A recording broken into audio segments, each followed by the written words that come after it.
ನಮಸ್ಕಾರ ಕದಂಬ ನ್ಯೂಸ್ಗೆ ಸ್ವಾಗತ. ನಾನು ಸೋನಿಕಾ ಸುದೇಶ್. ಸುದ್ದಿಯ ವಿವರಗಳು.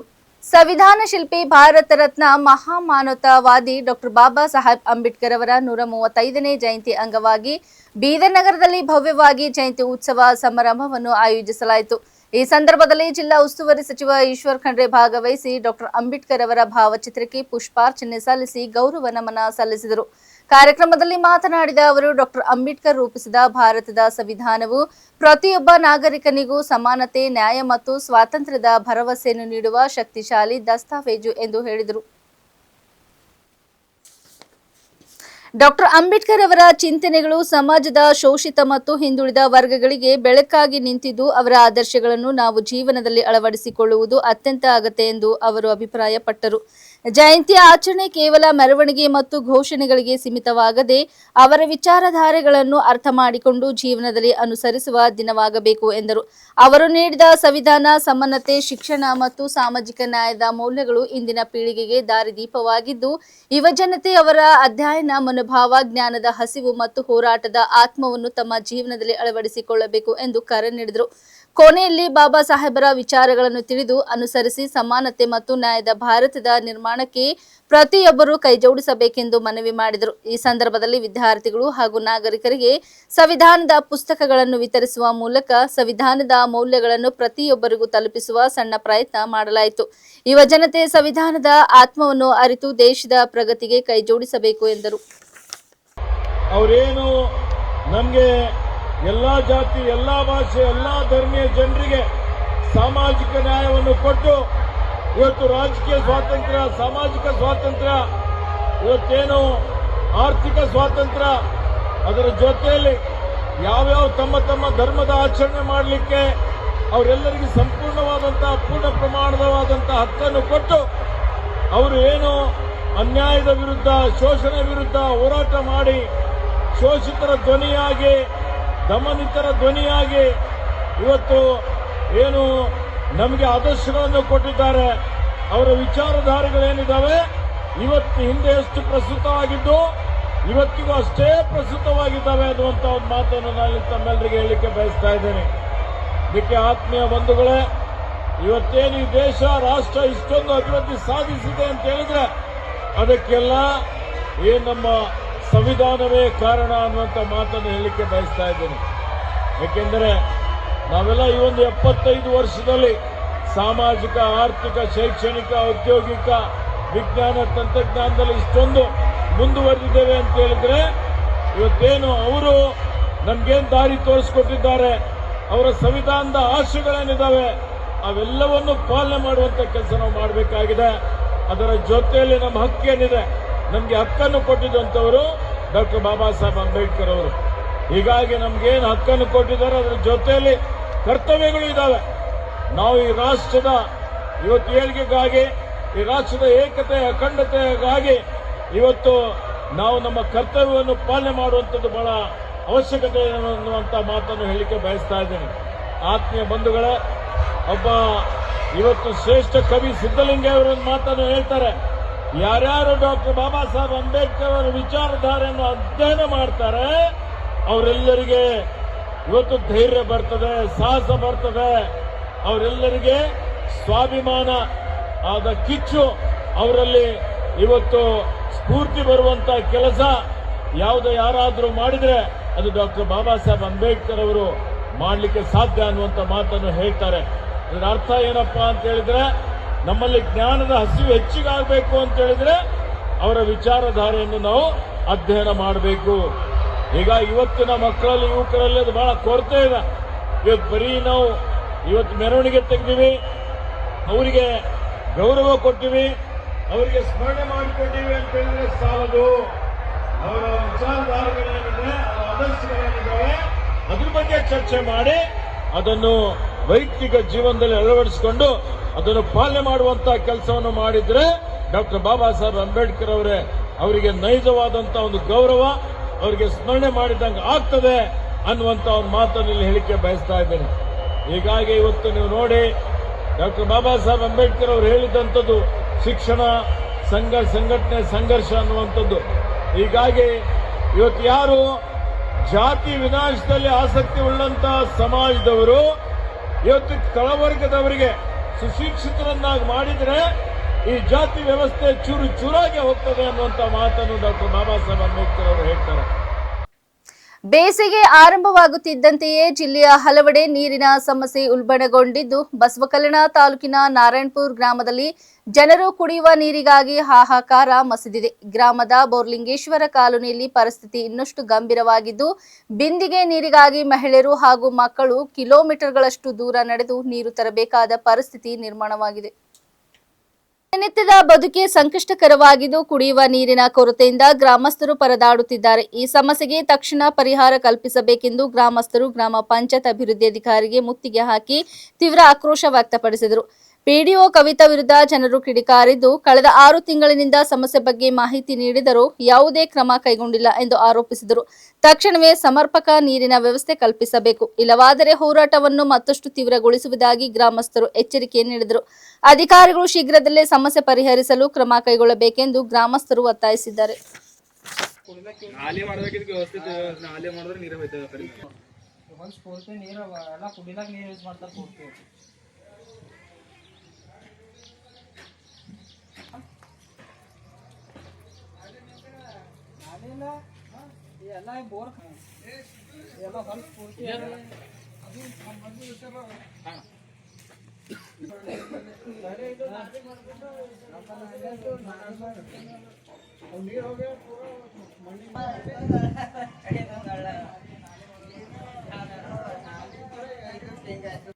ಅಷ್ಟೇ ಹೇಳಿ ನಾನು 3 ಸಲ ಹೇಳಿದ್ ನಾನೇ ಯಾಕೆಂದ್ರೆ ಏನ್ ಪ್ರಾಬ್ಲಮ್ ಇದೆ ನನಗೆ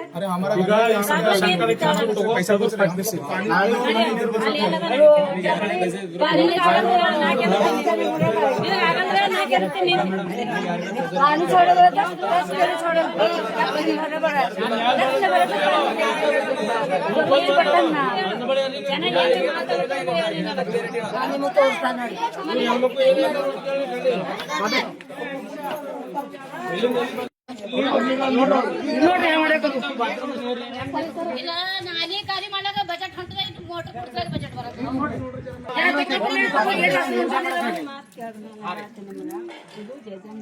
ಸರಿ ಮೇಡಮ್ ಕುಡಿಬೇಕ್ರ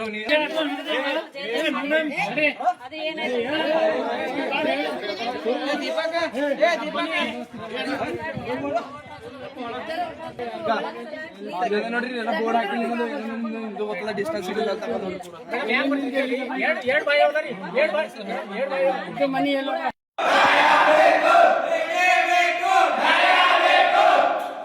ಕಂಟಿನ್ಯೂ ಸ್ಟಾರ್ಟ್ ಬೇಕೇ ಬೇಕು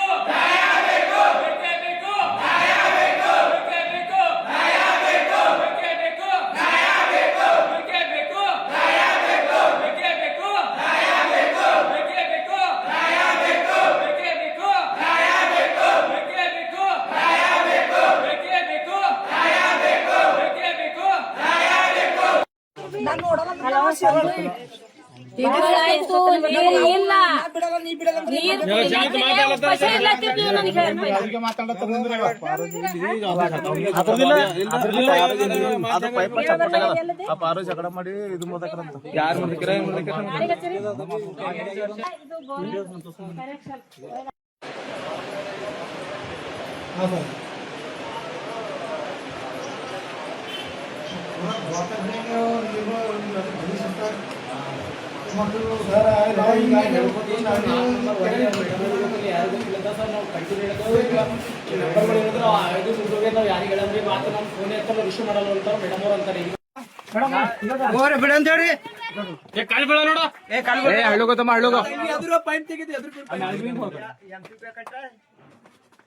ಹಣ ಇಷ್ಟಿಟ್ಟು ನೋಡಿ ನೀರು ಸಿಗಲ್ಲ ಏನಿಲ್ಲ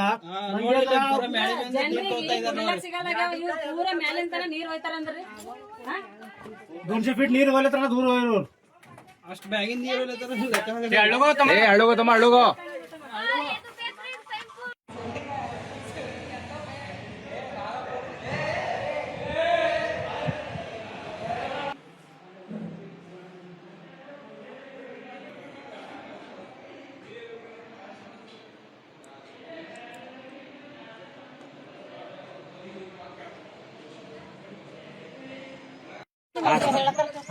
ಆಯ್ತಾಯ್ತು ಸರ್. ಜೆಜೆಮ್ಮ ಕನೆಕ್ಷನ್ ಕೊಟ್ಟರೆ ಅದಕ್ಕೆ ಕೊಟ್ರ. ಅವು ಪೂರ ಕೆರೆಗೆ ಬೀಳ್ತಾರ ನೀರು. ಆ ಜೇಜಾಮ್ ಬಂದ ಬಿದ್ದೋಗಿದ್ರೆ ಕೆರೆಗೆ ನೀರು ಬಿಡತಾರ ಗೊತ್ತಿಲ್ಲ. ಕೆರೆಗೆ ನೀರು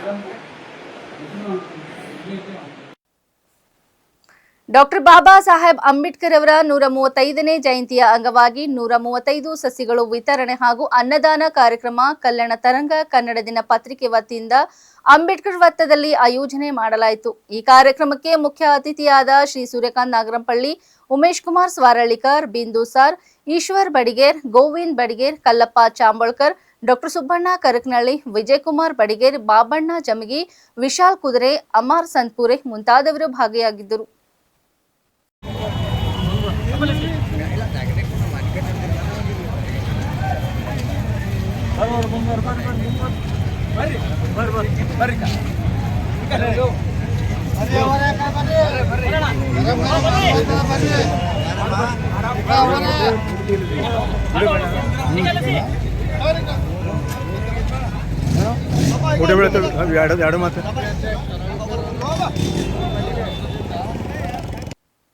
ಪ್ರಧಾನಮಂತ್ರಿ ನರೇಂದ್ರ ಮೋದಿ ಅವರು ಮಂಡ್ಯ ಜಿಲ್ಲೆಯ ಆದಿಚುಂಚನಗಿರಿ ಮಠಕ್ಕೆ ಇಂದು ಭೇಟಿ ನೀಡಿ ಶ್ರೀ ಗುರು ಭೈರವಕ್ಕ ಮಂದಿರವನ್ನು ಲೋಕಾರ್ಪಣೆಗೊಳಿಸಿದ್ದಾರೆ.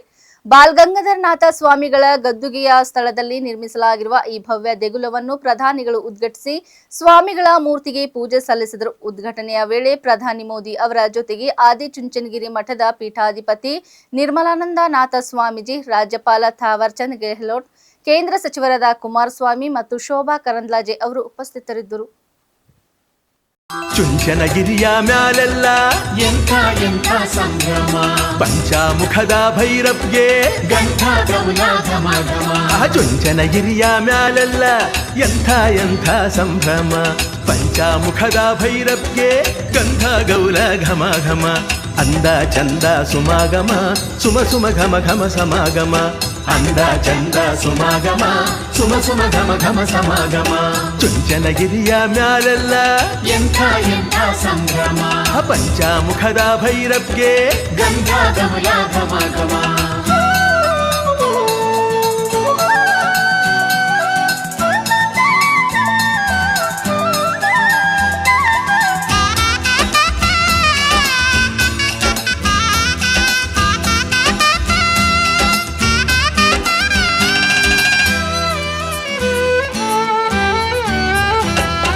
ಕಂಚಿನ ದನಿಯ ಭೈರವ ಮಿಂಚ. ಭಾರತೀಯ ಜನತಾ ಪಕ್ಷದ ಬಿಜೆಪಿ ನಾಯಕ ಸಾಮ್ರಾಟ್ ಚೌಧರಿ ಅವರು ಇಂದು ಬುಧವಾರ ಬಿಹಾರದ 24ನೇ ಮುಖ್ಯಮಂತ್ರಿಯಾಗಿ ಪ್ರಮಾಣ ವಚನ ಸ್ವೀಕರಿಸಿದರು. ಅವರು ಜೆಡಿಯು ನಾಯಕ ನಿತೀಶ್ ಕುಮಾರ್ ಅವರ ಸ್ಥಾನಕ್ಕೆ ಮುಖ್ಯಮಂತ್ರಿಯಾಗಿದ್ದಾರೆ. ನಿತೀಶ್ ಕುಮಾರ್ ರಾಜ್ಯದ ದೀರ್ಘಕಾಲ ಸೇವೆ ಸಲ್ಲಿಸಿದ ಮುಖ್ಯಮಂತ್ರಿಗಳಲ್ಲಿ ಒಬ್ಬರಾಗಿದ್ದಾರೆ.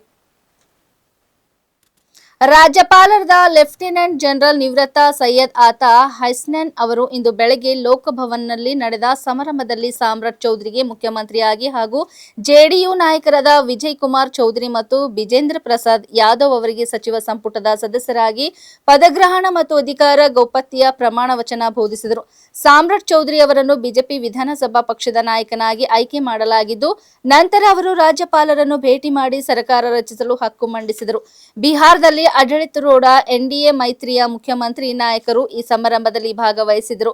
ಕೇಂದ್ರ ಸಚಿವರಾದ ಜೆಪಿ ನಡ್ಡಾ, ಚಿರಾಗ್ ಪಾಸ್ವಾನ್, ನಿತೀಶ್ ಕುಮಾರ್ ಹಾಗೂ ಎನ್ಡಿಎಗೆ ಸೇರಿದ ಎಲ್ಲ ಶಾಸಕರು ಉಪಸ್ಥಿತರಿದ್ದರು.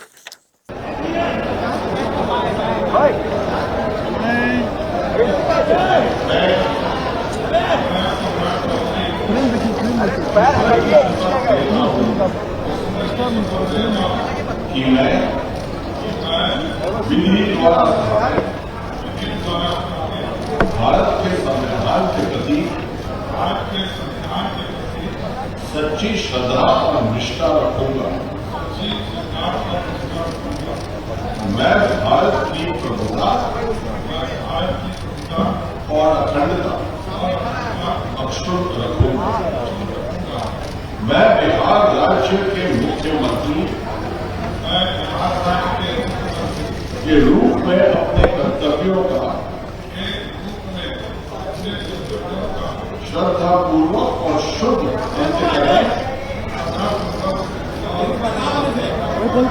से निर्वाहन करूंगा तथा मैं भय या पक्षपात या द्वेष सभी प्रकार लोगों के प्रति संविधान और विधि के अनुसार न्याय करूंगा।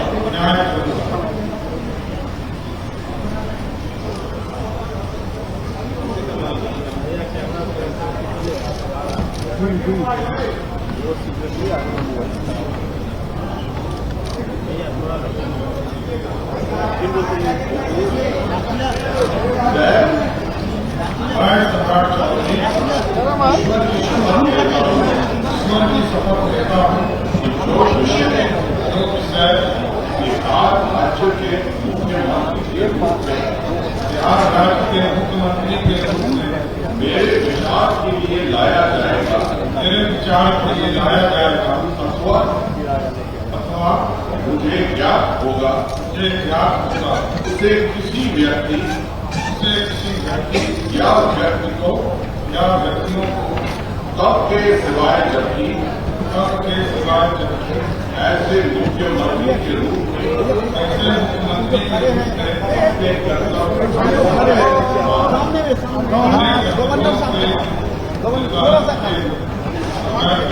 हटवा दीजिए ना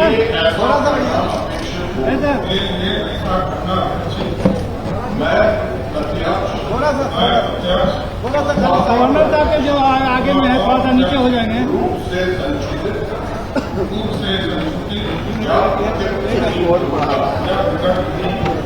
अरे भाई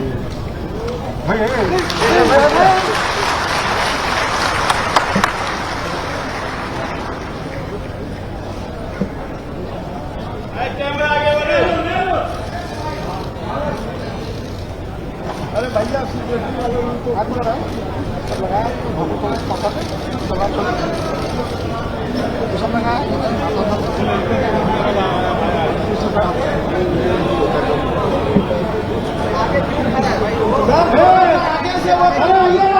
नीचे कीजिए माहौल बनाए हुए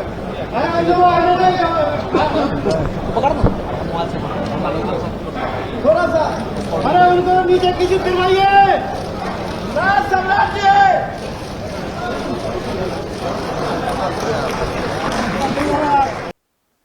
ಅಪರೂಪದ ಬೆಳವಣಿಗೆಯಲ್ಲಿ ಜಮ್ಮು ಮತ್ತು ಕಾಶ್ಮೀರ ಸಿಎಂ ಒಮರ್ ಅಬ್ದುಲ್ಲಾ ತ್ರಿವರ್ಣ ಧ್ವಜ ಬಣ್ಣದ ರಿಬ್ಬಿನ್ ಕತ್ತರಿಸಲು ನಿರಾಕರಿಸಿದ್ದು ಮಾತ್ರವಲ್ಲದೆ ಆ ರಿಬ್ಬಿನ್ ಅನ್ನು ಗೌರವಯುತವಾಗಿ ಬದಲಿಸಿ ಮೆಚ್ಚುಗೆಗೆ ಪಾತ್ರರಾಗಿದ್ದಾರೆ.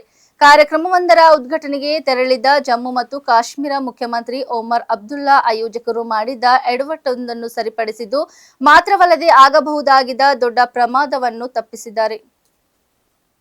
ಜಮ್ಮು ಮತ್ತು ಕಾಶ್ಮೀರ ಸಿಎಂ ಒಮರ್ ಅಬ್ದುಲ್ಲಾ ಇಲ್ಲಿನ ಕಾಶ್ಮೀರ್ ಹಾತನ್ನಲ್ಲಿ ನಿಮ್ಮ ಕುಶಲ ಕರ್ಮಗಳನ್ನು ತಿಳಿದುಕೊಳ್ಳಿ ಕಾರ್ಯಕ್ರಮವನ್ನು ಉದ್ಘಾಟಿಸಲು ಆಗಮಿಸಿದರು. ಈ ವೇಳೆ ಆಯೋಜಕರು ಅಳವಡಿಸಿದ್ದ ಕೇಸರಿ, ಬಿಳಿ ಮತ್ತು ಹಸಿರು ಬಣ್ಣದ ಪಟ್ಟಿಗಳನ್ನು ಹೊಂದಿರುವ ಉದ್ಘಾಟನಾ ರಿಬ್ಬಿನ್ ಅನ್ನು ಗಮನಿಸಿದ ಅವರು ಅದನ್ನು ಕತ್ತರಿಸಲು ನಿರಾಕರಿಸಿದರು. ಬದಲಿಗೆ ಅದನ್ನು ಬಿಚ್ಚಿ ಅದನ್ನು ಗೌರವದಿಂದ ಇಡಬೇಕೆಂದು ಸೂಚನೆಯೊಂದಿಗೆ ಸಂಘಟಕರಿಗೆ ಹಿಂತಿರುಗಿಸಿದರು. ಕ್ಯಾಮೆರಾ ಸಿಬ್ಬಂದಿ ಸೆರೆ ಹಿಡಿದ ಈ ದೃಶ್ಯ ಸಾಮಾಜಿಕ ಜಾಲತಾಣಗಳಲ್ಲಿ ವ್ಯಾಪಕ ವೈರಲ್ ಆಗುತ್ತಿದ್ದು ಮುಖ್ಯಮಂತ್ರಿಗಳು ನಡೆದುಕೊಂಡ ರೀತಿ ಮೆಚ್ಚುಗೆಗೆ ಕಾರಣವಾಗಿದೆ. ಇನ್ನು ಈ ಕಾರ್ಯಕ್ರಮದಲ್ಲಿ ಒಮರ್ ಅಬ್ದುಲ್ಲಾ ಜೊತೆ ಉಪಮುಖ್ಯಮಂತ್ರಿ ಸುರೇಂದರ್ ಚೌಧರಿ, ಅವರ ಸಲಹೆಗಾರ ನಾಸಿರ್ ಅಸ್ಲಂ ವಾನಿ ಮತ್ತು ಇತರರು ಉಪಸ್ಥಿತರಿದ್ದರು.